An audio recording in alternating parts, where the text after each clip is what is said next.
लगीन ढकलल्याने असतात तर त्याचा परत लगीन होता नाही इतक्या लोकबुवा नाही म्हणून गावल्याला पदरात घ्यायचं नाही असं तुम्ही सांगितलं. 1 वर्ष ठीक आहे, म्हणजे खरं आहे, हे प्रेम करणारे लोक आहेत लोकेबुवांवर. पण बुवानी जे प्रभू रामाची जी सुरुवात केली ते गाणं खूप छान म्हटलं.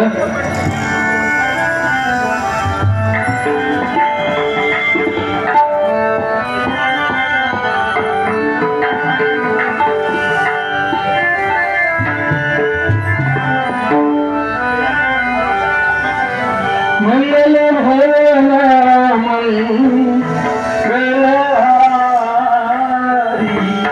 काय ते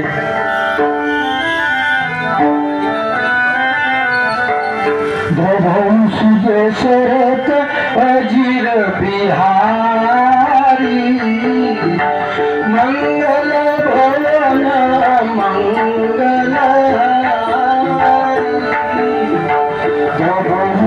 दशरथ अजिर बिहारी.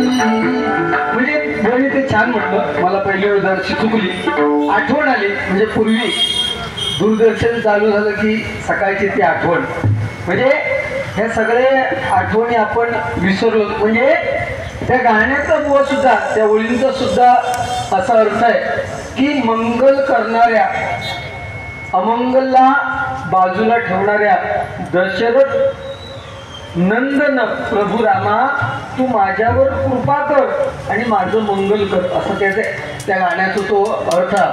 बरोबर ना? तुम्ही रामाचे खूप भक्त दिसतात. अरे बाप, रामाचे भक्त असते काय बुवा तुम्ही. म्हणजे माझी एक विनंती आहे तुम्हाला,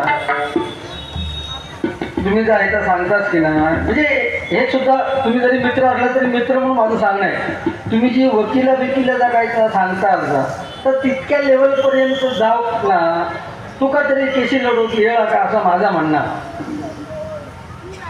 नाही. तुका काही लावता लागतं म्हणजे वकील नाही करणार, आपला कौ तारखेन का हजर राहायचा लागतं काय. हे विषय बाजूला ठेवून तुम्ही काय ते बोला एवढ्या विषयापर्यंत, मग त्यांच्यातले तुमच्यात फरक का असं मी विचारतोय तुम्हाला. असं जर नाही एकाने गाय वागले म्हणून आपण वाचून मारून जाऊ नये. आपण सांगितलं ना त्याला, त्यांच्या लक्षात येईल ना एका दुसरा कोणते. हे माझं म्हणणं आहे, हे माझं म्हणणं आहे. तुका पटल्याचं घेण्याचा विषय सोडून दे, पण वकिलाचे विषय घेत जाऊ नकोस. ह्या फक्त सांगण्याचं उद्देशामध्ये रूपावर ठीक आहे ना. हा विषय संपल्यानंतर हो आपण रूपाचा पांडुरंगाचा ध्यानाचा अभंग देतोय. त्यात पांडुरंगाविषयी 2 शब्द सांग, त्या रामाविषयी 2 शब्द सांग. तिला लक्षात, नुसती मंगलाष्टकानी गाणी उपयोगाची नाही. मी गाणं म्हणतो उपयोगाचं नाही. ज्या कामासाठी आलोय आपण, भजन मंडळाचा 50वा वाढदिवस, एकदा जोरदार टाळ्या वाजवा. बरोबर ना? 2 वर्ष भजन मंडळ टिकत नाही. गावात चतुर्थीक जावा, एका वाडीची 4 मंडळं झाली. एका वाडीची दरवर्षी वाडीची मिटिंग चालतं, यंदा कोणाची आरती बंद म्हणून. बापूस झिल बुवा झालो, घरात जो भाव चांगला वाजवणार बापूस टकलेर पेटी घेऊन चौघांचाच भजन करतो. तिथे तो पैसे सगळं घराकडे एकटा घेऊ करून. त्यामुळे ह्या आपण प्रथा राखल्या पाहिजे. ही रूपावर जी आपण घेतोय, आता काय वेळेचं बंधन आहे. बुवा धावतानी तो म्हणतो की मला दररोज कार्यक्रम आहे आणि आम्ही गोट्याने खेळतो इथे, तो एकटो छान होईल बा. हा आला काढताय मी बघा कशी तुम्ही फक्त सांगा आणि घरात जावा यार, म्हणजे भांडणं झाली तर आमच्याकडे दोघांचं एक तर टिकणार नाही.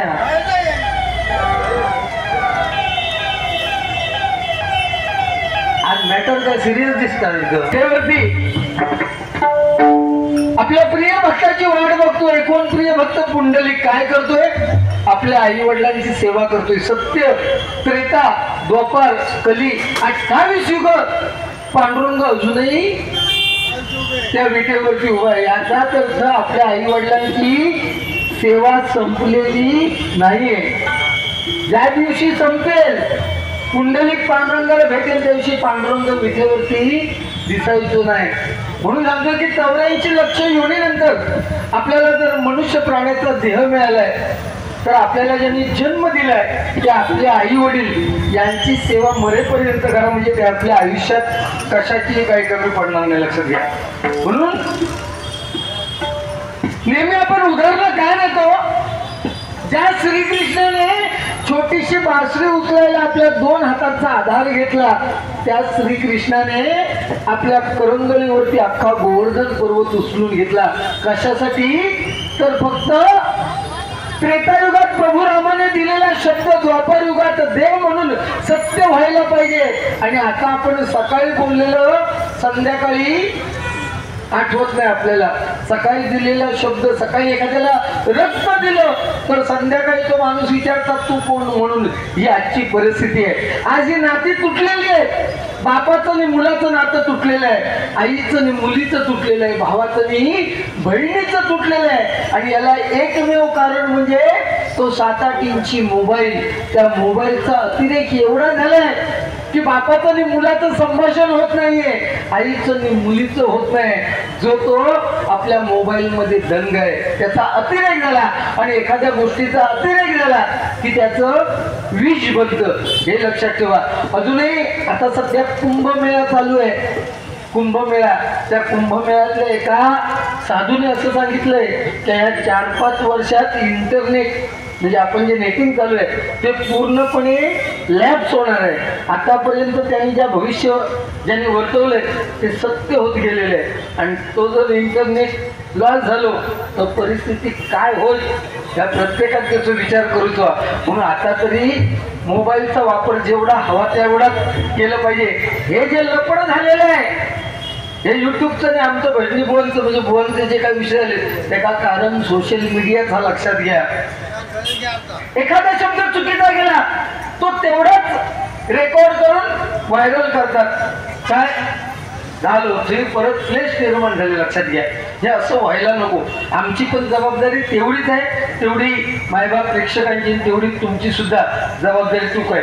बुवा म्हणून जर आमच्या तोंडातून एखादा शब्द चुकीचा गेला असेल तर तो कट करून पुढे टाकणं हे सुद्धा युट्यूबवर वाल्यांनी करावं ही विनंती आहे, लक्षात घ्या. म्हणून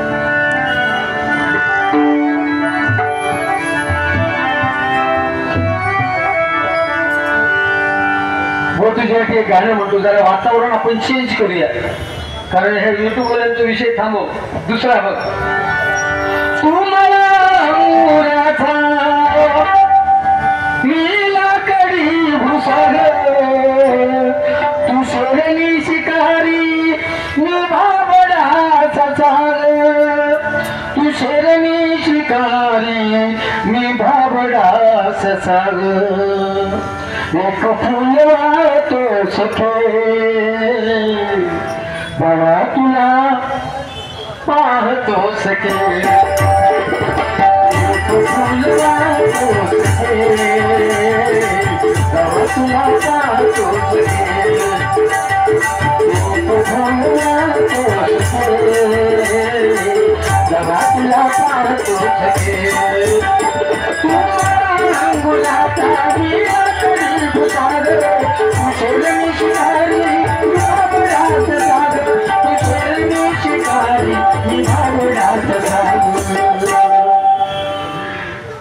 फूल वाळतो सखे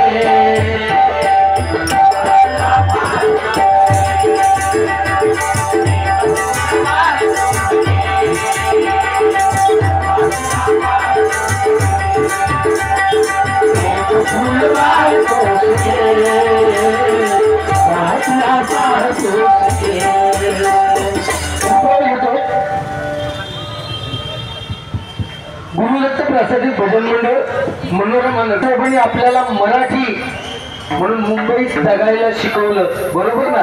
त्या बाळासाहेबांची काल जयंती होती. एकदा बाळासाहेबांसाठी जोरदार टाळ्या उभा.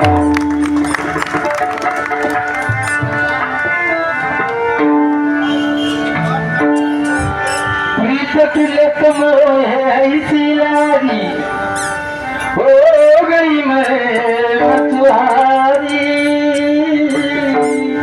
बल बल जाऊं